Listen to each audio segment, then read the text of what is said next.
morning, ma'am. Good morning, Srivali. Ma'am, can I tell few words about Mahashivratri in Telugu? మాఘకృష్ణ Chaturthi రోజున జరుపుకునే తెలుగు పండుగ మహాశివరాత్రి.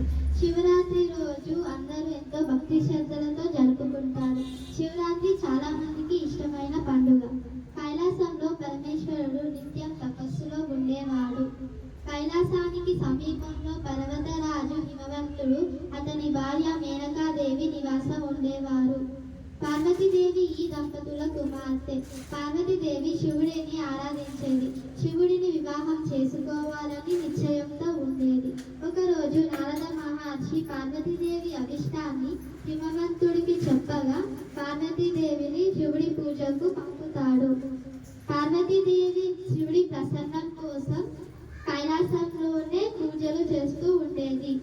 తారకాసురుడనే రాక్షసుడు కైలాసాన్ని ఆక్రమించారు. అతని ఆగడాలు అంతా ఇంత కాదు, చెలరేగిపోయారు. దేవతలందరూ కలత చెంది బ్రహ్మదేవుని ఆశయం కోరగా బ్రహ్మదేవుడు తారకాసుడి అంతా శివుడికి పుట్టబోయే కుమారుడిలోనే ఉన్నదన్న విషయాన్ని తెలుసుకొని శివుడి తపస్సును భంగం చేయడానికి నిశ్చయించుకున్నాడు. శివపార్వతుల వివాహాన్ని జరిపించాలని అనుకున్నాడు.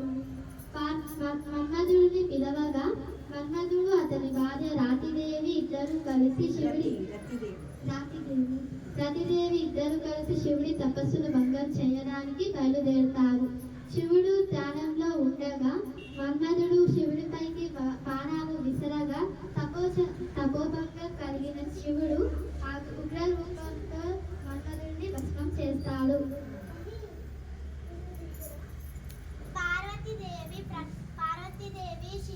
ఇదంతా గమనించిన పార్వతీదేవి శివుడిని ప్రసన్నం చేసుకోవడానికి కేవలం భక్తితో మాత్రమే ప్రసన్నం చేసుకోగలమని అక్కడి నుంచి బయలుదేరి కైలాసంలో తపస్సు చేయడం ప్రారంభించింది.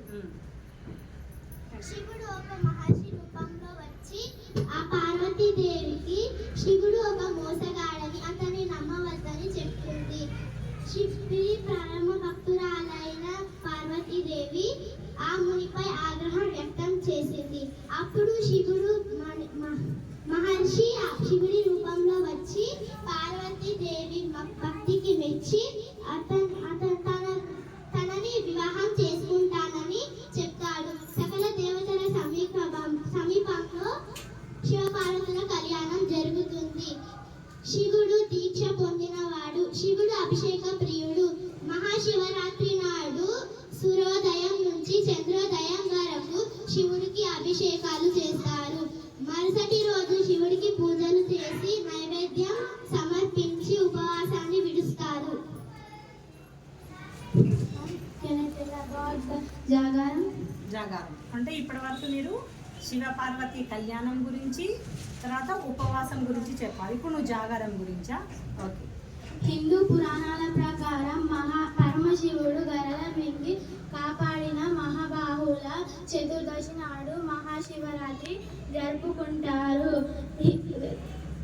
అమృతం కోసం దేవదానవులు క్షీరసాగర మదనం చేశారు. అమృతం కంటే ముందుగా హలాహలం వచ్చింది.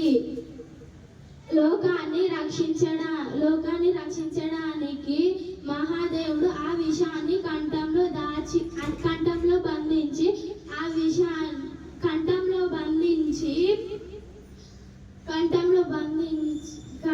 బంధించి గరళ కంఠుడయ్యాడు.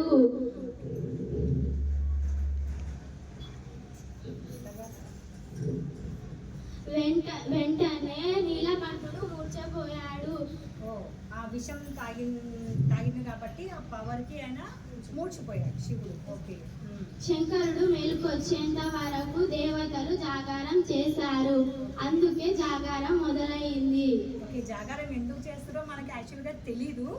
ఓకే, ఆయన తిరిగి లేచే వరకు వీళ్ళంతా జాగారం చేశారనమాట. అందుకే ప్రతి సంవత్సరం అందరూ మేల్కొని ఉంటారు తెల్లవారుజాము వరకు. Very good.